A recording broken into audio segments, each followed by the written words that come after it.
नमस्कार। सबसे पहले तस्वीरें लखनऊ से, जहां पर सड़क पर पढ़ी गई नमाज। शुक्रवार को सड़क पर नमाज पढ़ने वाले मौलाना रफीक अहमद को पुलिस ने गिरफ्तार कर लिया है और इस मामले में कड़ी कार्रवाई करते हुए 2 कांस्टेबल को भी सस्पेंड कर दिया गया है और साथ ही इस मामले में जांच भी शुरू हो चुकी है। लोग उस समय हैरान रह गए जब कड़ी सुरक्षा वाले सीएम योगी के दफ्तर के बाहर एक सड़क पर शख्स नमाज पढ़ने लगा। हैवी ट्रैफिक के बीच इस तरह मौलाना को नमाज पढ़ते देख लोग हैरान रह गए।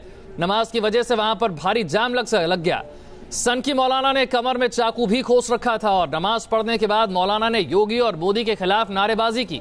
उसके बाद वो आराम से अपनी स्कूटी से वहां से चला गया। वीडियो वायरल होने के बाद पुलिस हरकत में आई और आरोपी की तलाश शुरू हो गई। ये उस वक्त की तस्वीरें हैं, लखनऊ की तस्वीरें।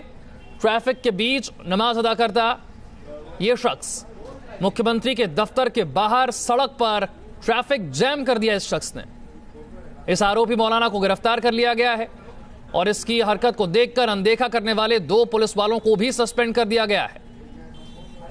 योगी के दफ्तर के बाहर किस तरह से सड़क पर इस शख्स नमाज पढ़ रहा था, लखनऊ की ये तस्वीरें हैं। और आप दूसरी तस्वीर में देख रहे हैं, पुलिस वाला भी वहीं पर मौजूद है, लेकिन उसके बावजूद ना ये इसे रोकता है और ना ही कोई कार्रवाई करता है। पुलिस ने इस मामले में रफीक नाम के मौलाना को गिरफ्तार कर लिया है। मुस्लिम धर्मगुरु खालिद रशीद फिरंगी महली ने उस शख्स को सिरफिरा बताया है और साथ ही सड़क पर नमाज पढ़ने को गलत बताया। सर, एनएक्सी के सामने आज एक घटना घटी थी। वहाँ पर एक बुजुर्ग थे, उन्होंने कोई नमाज अदा करने की कोशिश की थी, फिर कोई आपत्तिजनक नारे भी लगाए थे। हमने उनके रिलीजियस सेंटिमेंट्स को देखते हुए वहाँ पर कुछ नहीं किया। जिस तरीके से एक शख्स ने लखनऊ में एनएक्सी के बाहर सड़क पर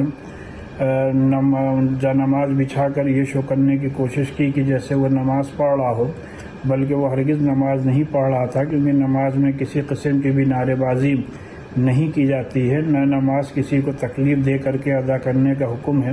वो शख्स यहीं पुराने लखनऊ में राइशबाग में रहता है और यहाँ के लोग सब बाखूबी उससे वाकिफ़ है कि ना वो कोई आलिम दीन है, ना कोई मौलाना है और ना कोई इमाम है, बल्कि एक सरफिरा शख्स है जो कि कई बार इस तरीके की हरकतें और भी कई जगह पर कर चुका है।